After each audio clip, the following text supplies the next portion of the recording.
Beacon Press Audio presents We Need to Build Field Notes for Diverse Democracy by Eboo Patel. This audiobook is narrated by Vikas. Published by Beacon Press Audio, 2022. I speak the password primeval. I give the sign of democracy. By God, I will accept nothing which all cannot have their counterpart of on the same terms. Walt Whitman, from Song of Myself. Introduction. A journalist once asked the civil rights icon, John Lewis, at that point comfortably in middle age, what it felt like to go from a protester in the rural South to a policymaker in the nation's capital.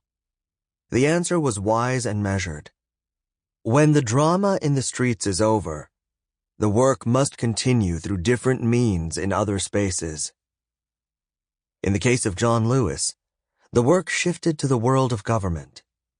And as he launched his career in Congress, he came to realize that it is one thing to fight from the outside to overturn an evil regime, and quite another to work from the inside to improve an imperfect nation. Everything John Lewis did was about advancing civil rights, from his childhood preaching to chickens in rural Alabama to his leadership role in the Student Nonviolent Coordinating Committee, SNCC, to his many terms as the representative for Georgia's 5th Congressional District. John Lewis went from organizing demonstrations to organizing congressional hearings, from registering his grievances through sit-ins to being the seat of power in rooms hearing out the grievances of others. There is, no doubt, a clear through line to the work of John Lewis. Over the course of it all, from the cracked skull he suffered on the Edmund Pettus Bridge to the achievement of the Voting Rights Act, from the election of Barack Obama to the election of Donald Trump, he claims to have never despaired. He always believed that America could become a beloved community. He was proud of the progress that had been made, that indeed he had helped make. Even as a congressperson, he led protests, but politely quieted those in his camp who shouted shame upon the other side. He believed to the end that at least some of those people were potential allies who had not yet been convinced, temporary opponents who might still be won over, not permanent enemies who had to be destroyed. He had seen too much change in his own life to think differently. As an activist in the 1960s, John Lewis marched to prevent the silencing of black voices, the suppression of black votes, and the erasure of black lives. As a congressperson in the 1980s, he introduced the legislation that paved the way for the National Museum of African American History and Culture. While the spirit and values remain constant, and some of the skills, certainly speaking and organizing, transfer, there is a marked difference between being a protester against segregation and laying the groundwork for a new and permanent Smithsonian institution. The first seeks primarily to expose structures of injustice. The second, to construct a more just society. These two dimensions of social change work can certainly go hand in hand. People are generally wary of turning away from a system that they know, bad as it might be, if they do not believe that something better can be built. And in order to trust that something better can be built, people need to have faith in the leaders doing the building. People trusted John Lewis. He knew when to demonstrate and when to negotiate. His activism changed the space. His legislation furnished the room. The story of Bob Moses follows much the same arc. In the 1960s, Moses played a key role in bringing down legalized racism in the Deep South. Along with John Lewis, he helped lead SNCC, served as co-director of COFO, the Council of Federated Organizations, an umbrella group of the major civil rights organizations, and was the principal organizer of Freedom Summer in Mississippi. He was a central player in the drama in the streets.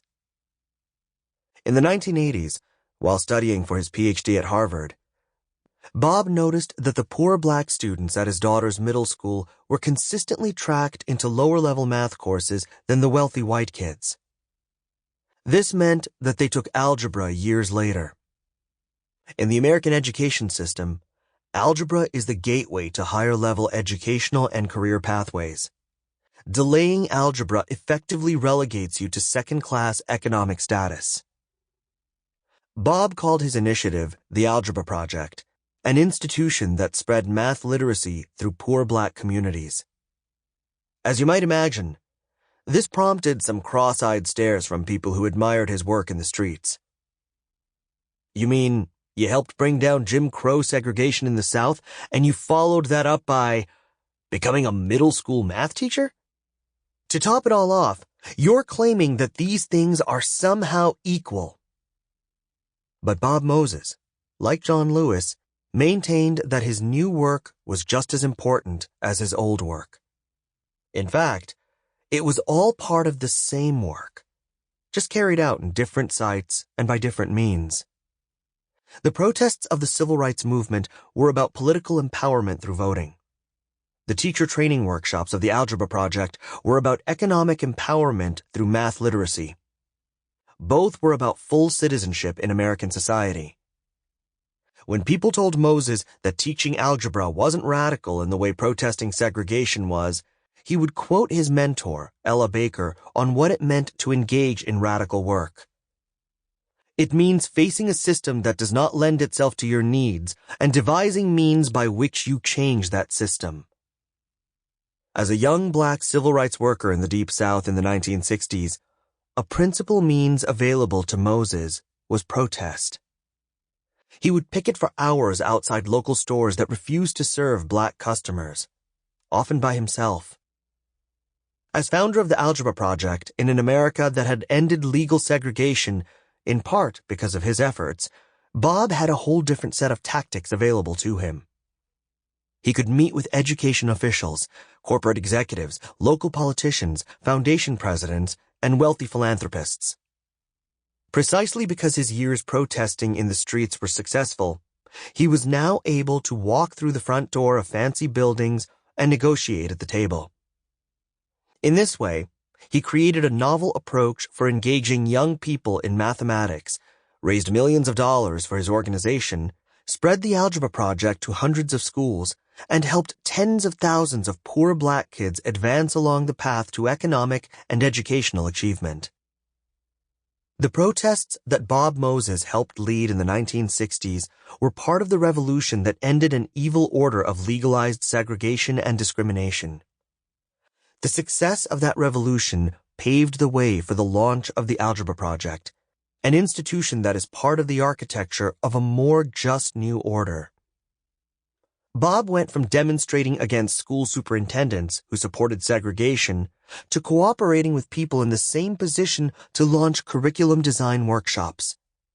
That requires both an expanded set of skills and a shift in emphasis. The life and work of Bob Moses raises a profound question. Once you have deposed people who use power for unjust ends, do you know how to take some of that power and build something better? In short, do you have what it takes to be in charge?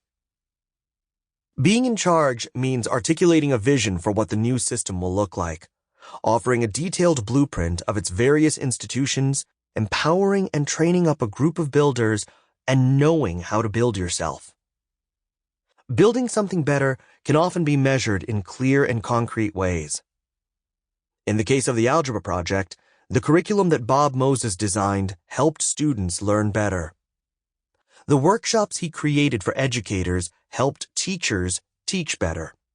His school-wide programs improved math literacy and graduation rates.